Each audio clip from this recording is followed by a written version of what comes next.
Hi guys, welcome back to this house of fashion of their founder. Today's episode is going to be on how to cut this lovely top you're seeing on the screen. So I'll be cutting this on a pattern paper first before placing it on the fabric to cut it out. So the first folding is going to be the back. So I'll be using the back to cut out the front. So I'll be folding this into two, then take the necessary measurement.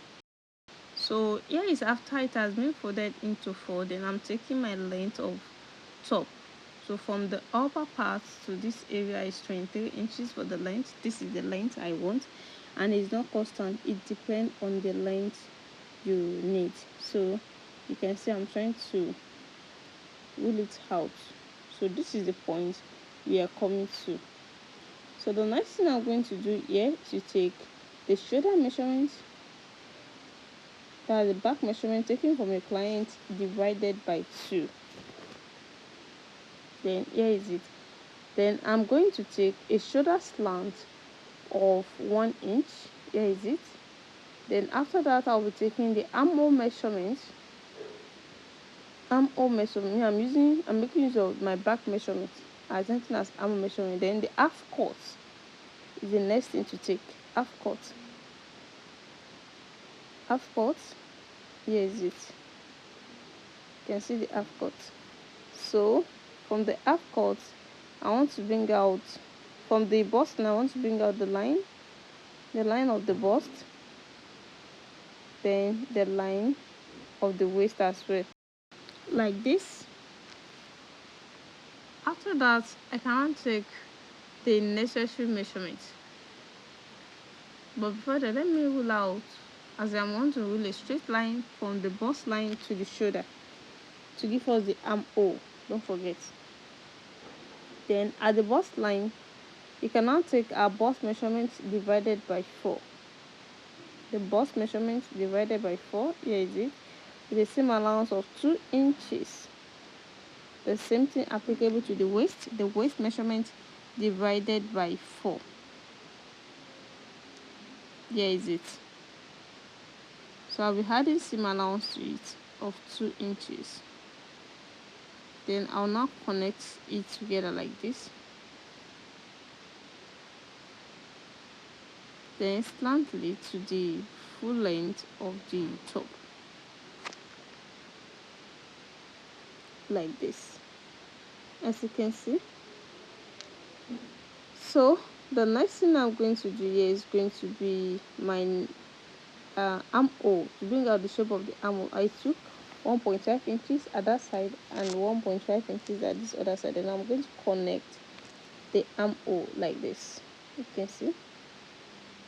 After that, I'm going to take some inches or just to bring out the cuff area, that's about 1.5 inches, then I'll connect it like this,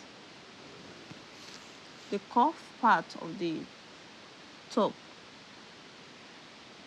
So after this now, I cannot take the wideness of the neck to be 3 inches. Then from that area, I'm going to connect it to the shoulder slant like this. So after that, I'm going to cut it out.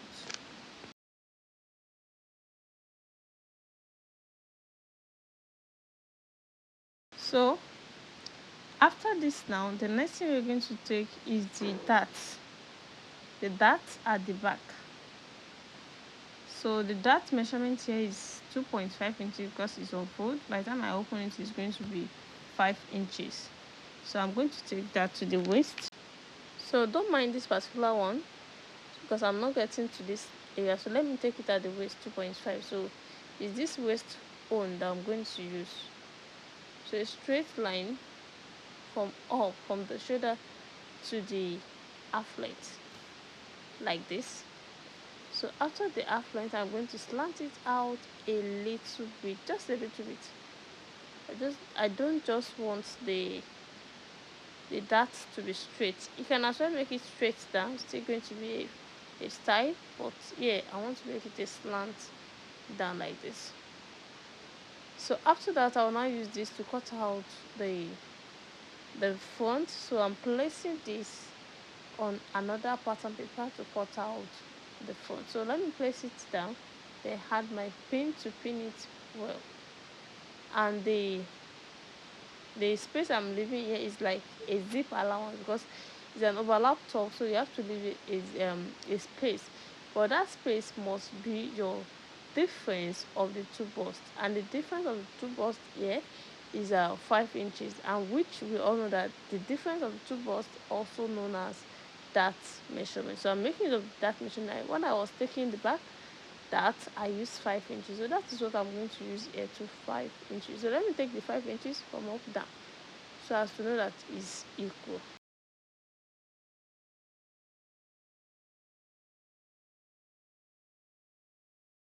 So I'm done with the font, you can see, and the font here, the pattern paper is 2. No, the font is going to 2. It's going to be 2, the left one and the right one. So this is 2 pattern paper. So I want to take the deepness of the neck. I use 7 inches, but I'm thinking that the 7 inches is too up, so I want to make use of 8 inches since the half length is 10. So here is my deepness of the neckline at the back. I make use of 1.5 inches at the back. So I'm trying to add 1 inch to the 7 inches I took for the neckline, so I will make it 8 inches. So this is what I'm using, you can see. So I can now slant it down to 8 inches like this, you can see. So this is how it's going to be. Then I can now cut it out. So I cannot cut out the back neckline first, then I'll stop. I want to remove the pin so that I will not make the mistake. After that, I'll take away the back, then cut out the front neckline.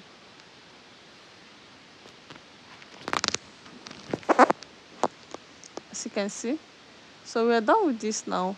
We're going to keep the back aside, then cut out the front properly, because it has a little bit split at the front, and I'm going to use the method of slash and spread in order to give us what we want at the front. So here is the 2 fronts, then I'm going to do that on it.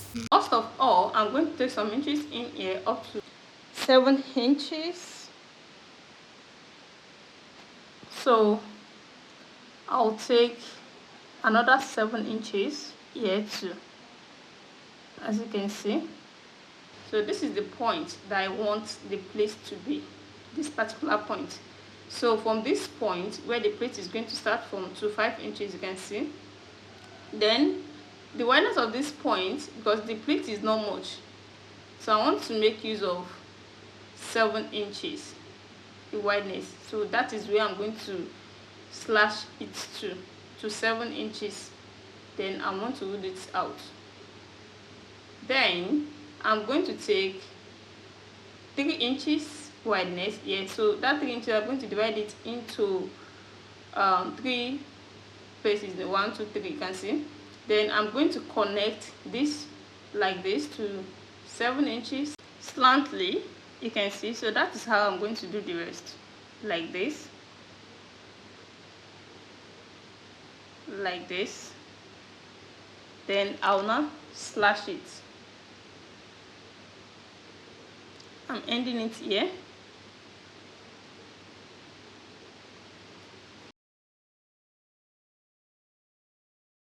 So I cannot take the length of the side, you know, it's like a shirt. So the side and the front, the center front and the center back, they are not equal. So since I've taken the side length now, I will now slant it all to the side length like this. You can see the way I'm going to do it. I can see it on the picture. You see that the center front at one side of the, let me say at the right side of the top is longer, you can see. So that is what I'm trying to deduct here. So this is how it's going to be, you can see. And the other one will not be like that, and the other side of the front will not be like that. So we'll now use that side to cut out the whole side, the one at the back. And we really have a single one at the back, then the 2 at the front is 3 pieces.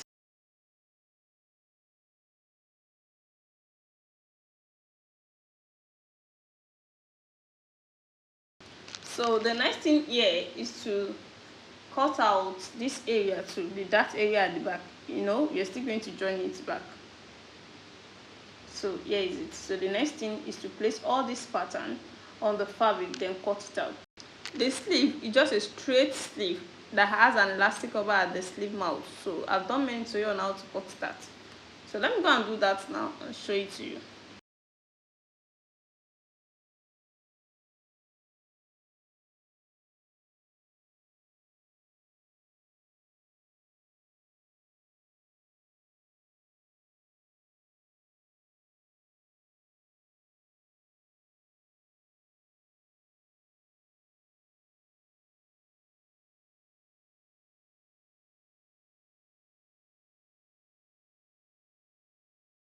So this is after joining the two shoulders together, and you can see that pleated part is the slash and spread part. So I've pleat the two sides together. You can see this is the neckline. So the neckline is what I want to take measurement of now to cut out the collar. It's like a collar at the neckline, you understand? So after when I would know the length, so I want to fold this into two. I'm using the wideness of 2.5 inches. It depends on how wide you want it to be. It's not necessarily it should be 2.5 inches, but here I'm making it of 2.5 inches. So then the length I'm using here is about 10 inches. 10 inches length. Then I'm going to add 2 inches for the same allowance to it, so that any excess I got, I'm going to cut it at the shoulder. You know, this particular band is coming from down part, then you're going to hand it at shoulder because it's going to enter the shoulder. So I'll now add 2 inches to my 10 inches to make it 12 inches. That's for sewing allowance. So then I'll now cuff it. You can cuff it this way, like this. You can just cuff it any as in, by now you can make it of ruler. If you can make it of ruler, fine. And if you can make it of your free hand, it will cuff as well. So let me cut it out now for you to see.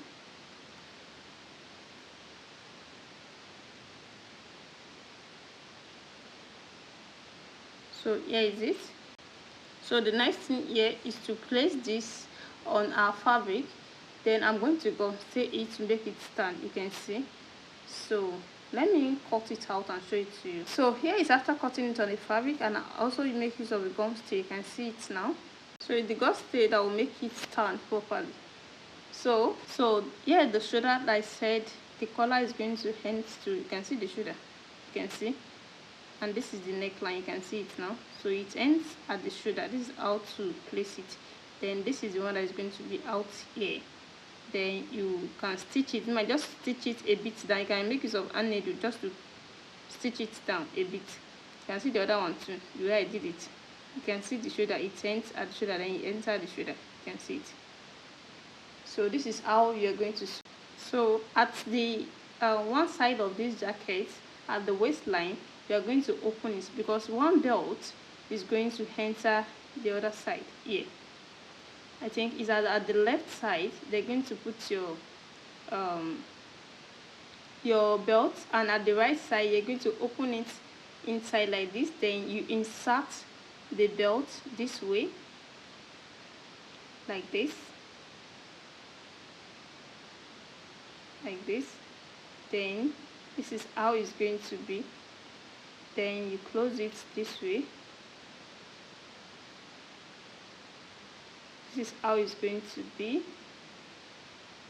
So if you're watching me for the first time, what are you waiting for? Please subscribe to my channel for more amazing top tutorials and gowns. And for those people that have already subscribed, I really appreciate you guys for watching my video. Always see you in my next tutorial. Bye.